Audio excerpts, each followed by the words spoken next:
Yeah, I think I've got the microphone indicator on now.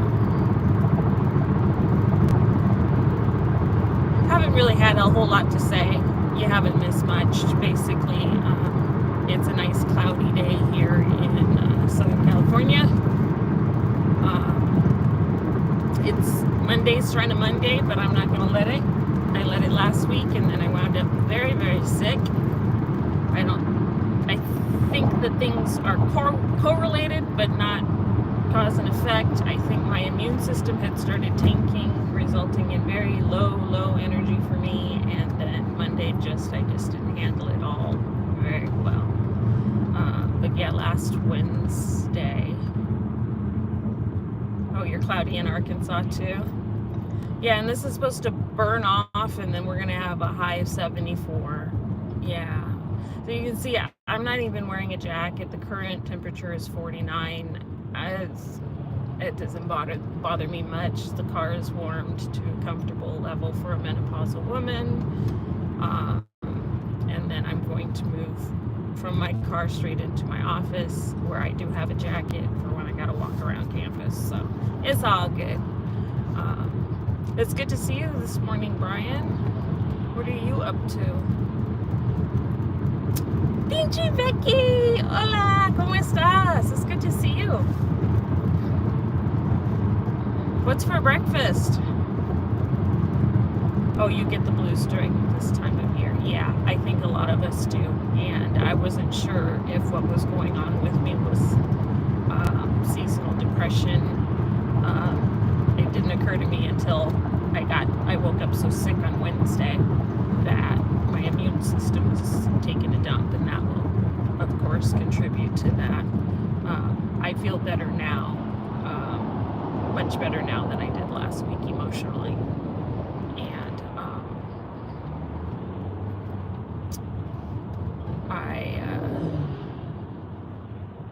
I was bragging about the traffic earlier, and there went that.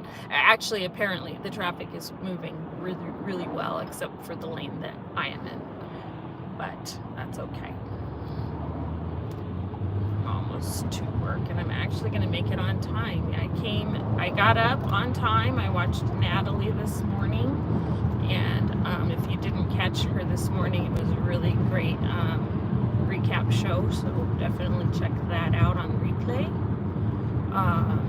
And today begins the second year of her channel. Yesterday was her first anniversary, so be sure to show her some love if you haven't done that yet. And that's Scientology Life After a Cult, if you don't know, for those who catch this on the replay or are new to this whole situation. But yeah, I got very, very, very sick. It started with fever and chills. I get fevers like once every 3 years, so I immediately knew with the chills that something was wrong. And the chills were so powerful that my muscles in my back were sore for like 4 days. I'm just now kind of feeling like that's loosening up. And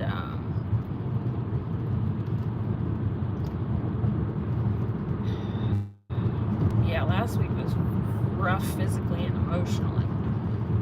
But like I said, I'm feeling much better. But I've been having issues with my car battery, which I don't quite understand. And so that came at me this morning, and walked out ready to roll, thinking I'm going to be, half an hour early for work, and then the car wouldn't start. So I'm going to have that checked out, see what's going on, because this battery is just barely 2 years old and should last longer than that. But I'll get that checked out. But somebody in the house was awake and had access to the jumper cables, and so I got that started real quick, and I'm on my way, and I'm still in danger of being on time, despite the fact that I'm rolling without any. I almost always use my navigation when I'm going to work, just because because sometimes you just want to know if there's a better route. I don't know if everybody does that, or if it's just me, or if maybe it's a Southern California thing. But when you live in Southern California, where there's at least 15 different ways to get somewhere, it's always good to check out and see what the best route is. Huh, Becky? And thank you. I am very happy I'm better too, because I had a lot of stuff I needed to do at work last week, and none of it happened. And now I got to make sure I've got the energy to jam on that and get caught up. Reports and whatnot. That's one of the things about this kind of nursing that I'm doing. It's kind of like case management, and in part, and I hate doing reports. I understand the importance, because in healthcare, if it wasn't documented, it wasn't done, and so I got to get caught up in my documentation today, and it is what it is. Oh yeah, Becky, we have to literally plan our lives around, like, okay, so it starts when? All right, where is it? Okay, how do I have to get there? All right, so then I need to leave 2 hours early.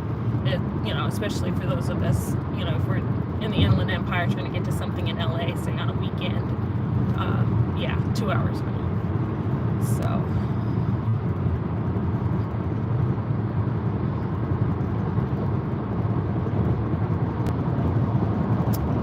yes, Becky, if it wasn't documented, it didn't happen. So we've got to do some annual and monthly reports and do all the updates. So everybody knows now that I'm headed to work. What is everybody else up to today? And I'll just kind of look with one eye. Oh, your sister's a nurse. I think you mentioned that once before. Yeah. So one thing I really liked about bedside nursing, all of your documentation was done before you went home, and you didn't have to worry about it. Because you were doing it as you were going. And it's a little harder to do that. Hi, sweet Lily Love. Oh, enjoy your Saturday on a Monday. You must be in healthcare as well. So we'd always say that, tomorrow's my Saturday, but tomorrow's Thursday. Yeah.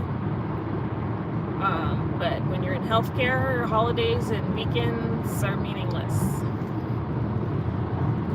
Unless you win that lottery and you get the day off on Christmas. There was one time I was a new grad, and I think they did it to me, now that I'm thinking about it, because I was a new grad. It was Thanksgiving. Things did seem to be kind of light, and they had a lottery to see it, possibly send somebody home so they could spend it with their family. And I'm sitting there thinking, yep, right now everybody's gathered around the table, and if I get out of here, it's only about 40 or 30 minutes away. I might make it. And I won the lottery. And then they said, you know what, we're going to go ahead and keep you tonight just in case. And I'm like, that's rude. Yeah, I think they were shocked that, the odds of the newbie, the new grad newbie, winning the lottery over all of the seasoned nurses that were all older than me and had kids and all that stuff. They were stunned at the odds of that. I was too. But you know what? I won. And I that was very rude of them. Oh yeah, I never use the Q word in healthcare. That's why I said light. Because our census at that time was low. But it picked up, and I'm kind of glad that I stayed, because I got a really interesting patient. And I was able to help him out. He had came in pretty late that night through the ER. He, I think, probably got into a fight at Thanksgiving dinner with a family member, and he took off running, and somebody chased him and shot him in the leg. He tried to tell me it was broken, and then I came back and I said, so I was looking at your x-ray, and that's weird splintering for just falling and breaking your leg. And he finally he confessed some things to me, and about, his affiliations and whatnot. He was a really good guy, though. He had a good heart. You could tell that, life, he chose the wrong turns many times and led him to that night. And he was in so much pain, and I had worked so hard to keep his pain under control over the night. Yeah, he definitely didn't run faster than a bullet, Brian. And I had managed to keep him comfortable enough so that he could get some sleep that night. And then the next morning, the surgeon comes in, rips off the splint, starts manipulating the leg, and I hear screaming. And I'm at the nurse's station, and I come flying down the hall, and I went off. And I was like, hey, it would have been cool if you'd given me a heads up that you were coming so I could pre-medicate him. Well, I was just coming in with my residents and students to do the pre-op assessment, and my patient saying, I don't want the effing surgery now. I don't want this man effing touching me. And he just went off, and I told the doctor to get out. Again, new grad, newbie. I didn't care. I was going to advertise. He just kind of effed up my client and effed up my morning, and I wasn't having it. And I asked him to leave, and I said, I will call you. And so it took me, I had to medicate him, get that pain down, and explain to him that he was in pain like that because of the damage, and he did need to let them go in and repair the damage. And I may have actually told him, because I'm not a fan of orthosurgeons. There might be some really nice ones out there, but most of the ones that I have worked with have been utter a-holes. And so I